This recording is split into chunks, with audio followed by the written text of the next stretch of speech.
church members for giving me this opportunity to stand before the congregation of the Lord.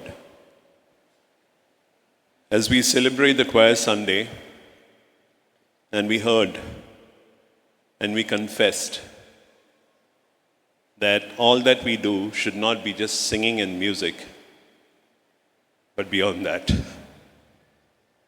It's the Lord who we worship today.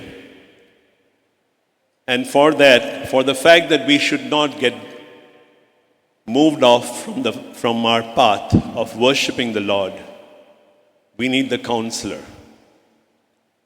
We need the teacher. Often as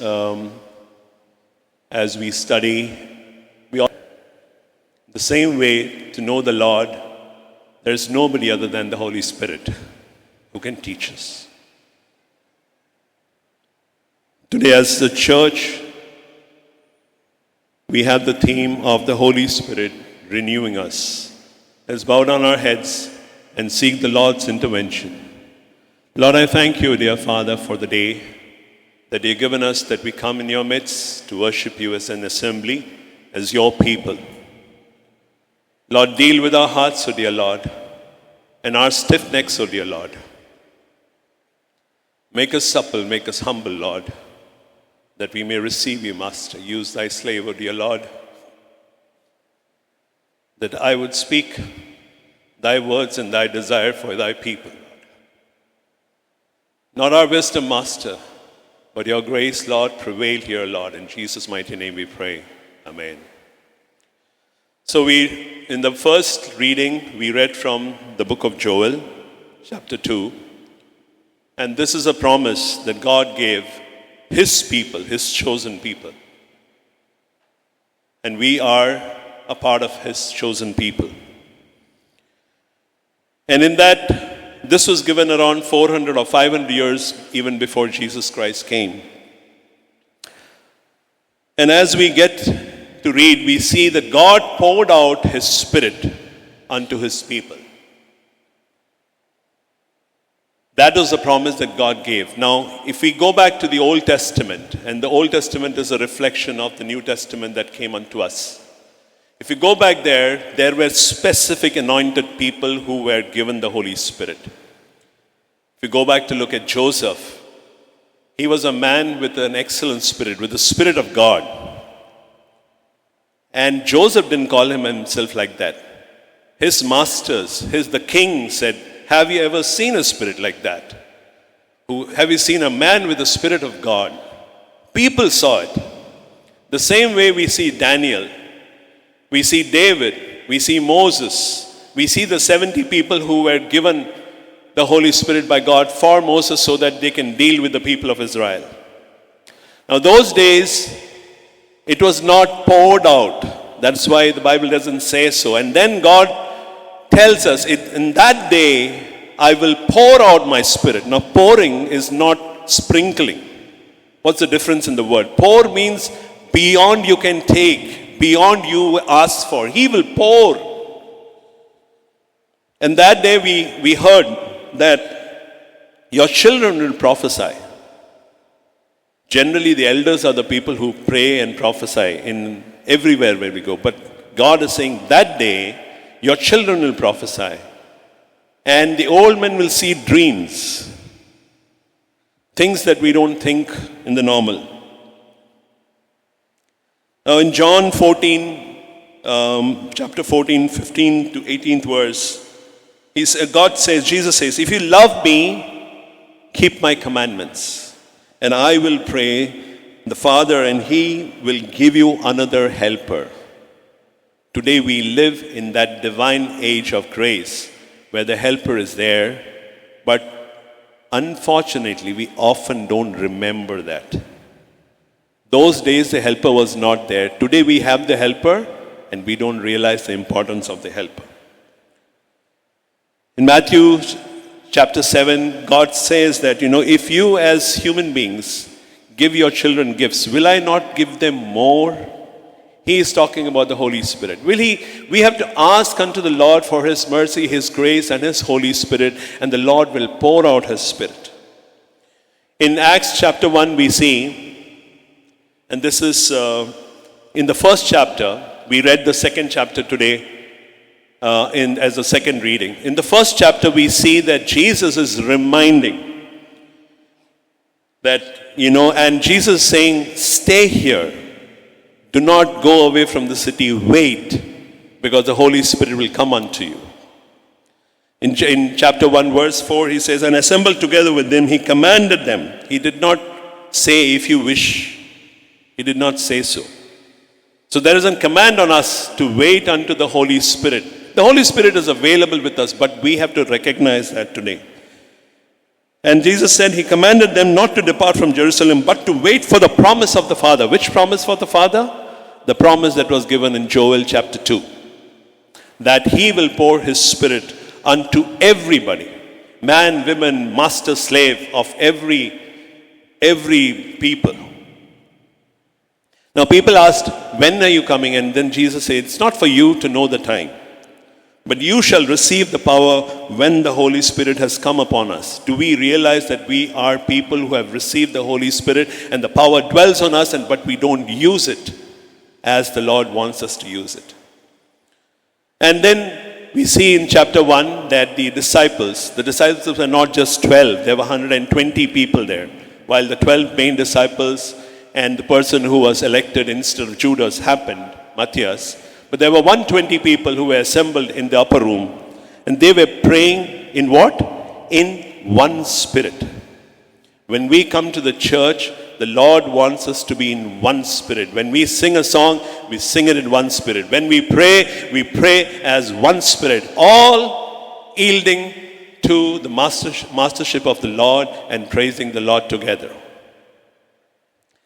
Now in chapter 2, we see that it is in the third hour, and as they were praying, the Holy Spirit poured out on them, and there were tongues of fire on them.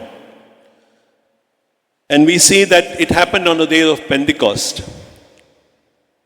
I was reading to understand what is Pentecost. All the while I thought Pentecost was about the Spirit alone, but it is not that day that Pentecost happened. Pentecost basically, penta, we know pentagon is five-sided. So Pentecost basically means the 50th day.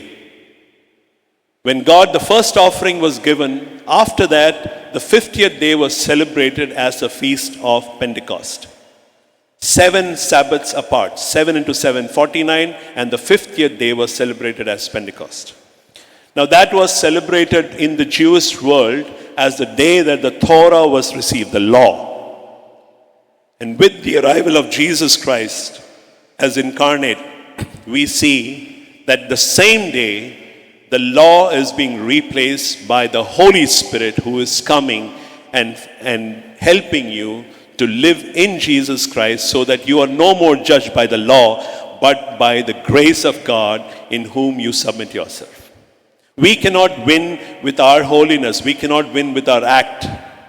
It is a free, unmerited favor of God, the grace of God that we seek, that we may be blessed in the presence of the Lord. Nothing else can save us except the precious blood of Jesus Christ.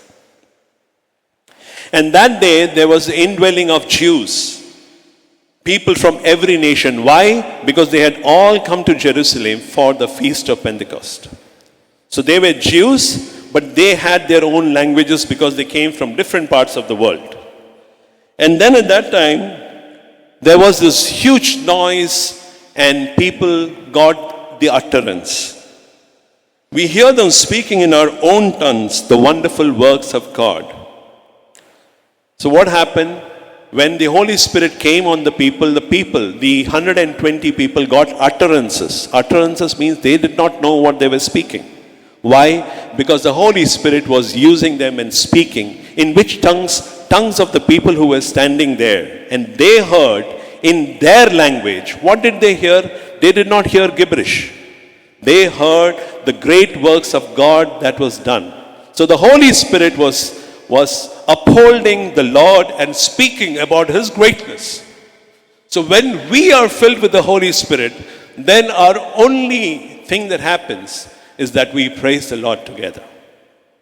Then we are driven by the Spirit, and the Spirit's job description is praise the Lord together. We are not driven by our flesh at that point in time. When we take on to the Holy Spirit and the Holy Spirit comes on us, we speak of the Lord who is our creator, the creator of heaven and earth. And Peter goes on to say and speak to these people. And some of them mock. Some of them mock. They were like us. We would also mock people when we see things unnatural happening because we don't get it. But we don't understand that we don't get it. We think we get it all, and those guys don't get it. But here, when they spoke of the utterances, people mocked. But Peter clarified, it was only the 3rd hour of the day, 9 o'clock in the morning. People were not drunk. They were speaking based on what the Holy Spirit was driving them to speak. And Peter goes on to talk about Jesus Christ who was crucified by the then Jews. And what happens? The people standing there are cut in their hearts, which means they feel guilty of what they did, and they come up and say, what do we do, Peter? And Peter goes on to say, you have to repent.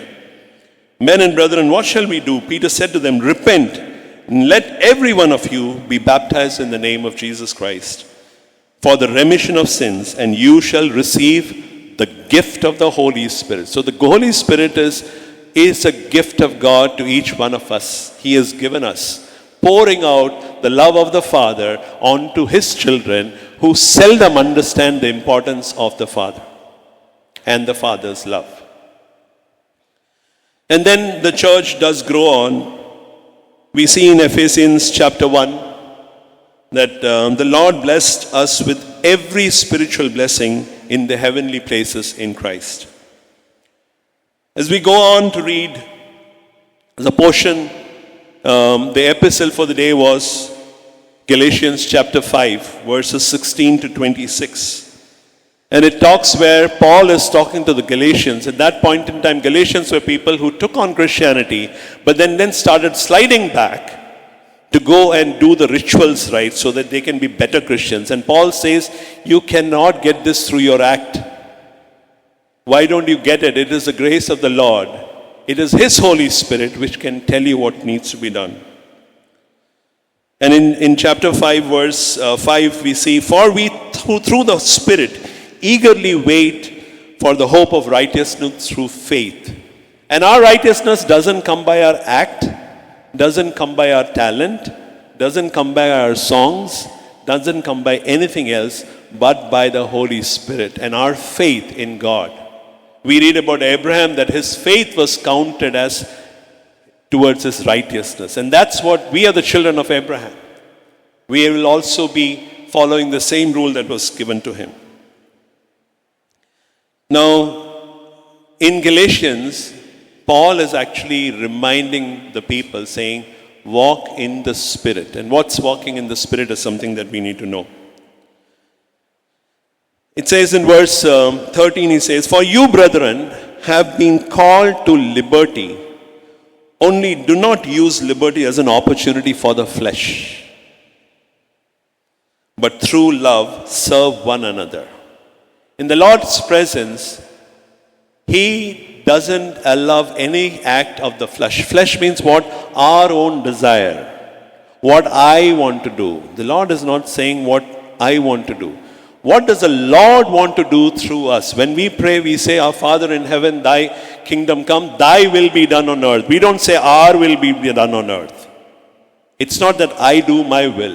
When I am driven by the Holy Spirit, as we saw earlier, does God's will through us. And so we get free points for something that we naturally didn't desire to do, but because the Holy Spirit was driving us, we did what the Holy Spirit did, and that pleased the Father.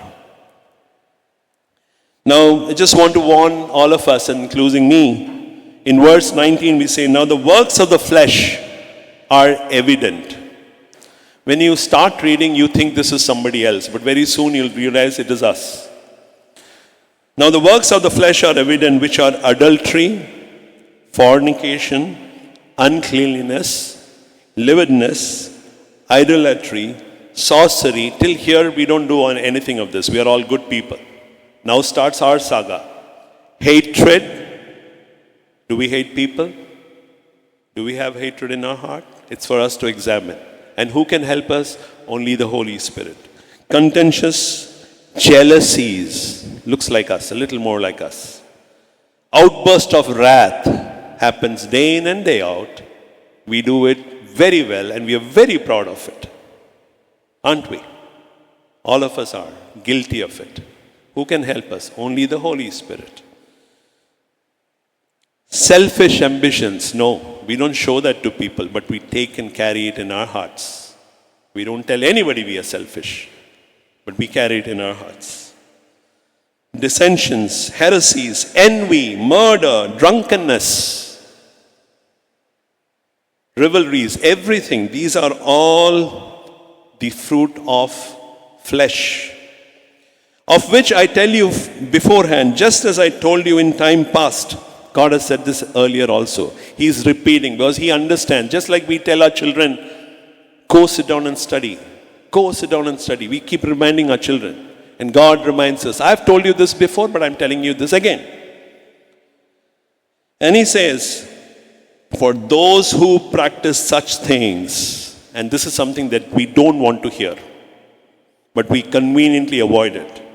Those who practice such things will not inherit the kingdom of God. So it's time for us, we examine ourselves. How worthy are we to inherit the kingdom of God with all the wonderful things that we do willfully? What's God telling us? But the fruit of the Spirit is love, joy, peace, long-suffering, kindness, goodness, faithfulness, gentleness, and self-control. And against such there is no law, which means when the Holy Spirit guides you, you cannot go wrong, and then the law doesn't get applied to you. The law does exist, it doesn't go away. But because the Holy Spirit is guiding you, you are abiding in Christ who has fulfilled the law. And so, free merited, we get the marks that we don't deserve, because it is not we who get judged, but Christ has already paid the price for each one of us. For the sins that we did, that the sins that are in us continue to happen day in and day out. And that's what the Lord told Peter, let me wash your feet. He says, no, I will not allow you. And the Lord explains that daily you are gathering this sin and let me wash you. And we need to come back to our Lord every day, every now and then. We are flesh. We are human. We can't help it ourselves. It is only one person who can help us, who is the Holy Spirit.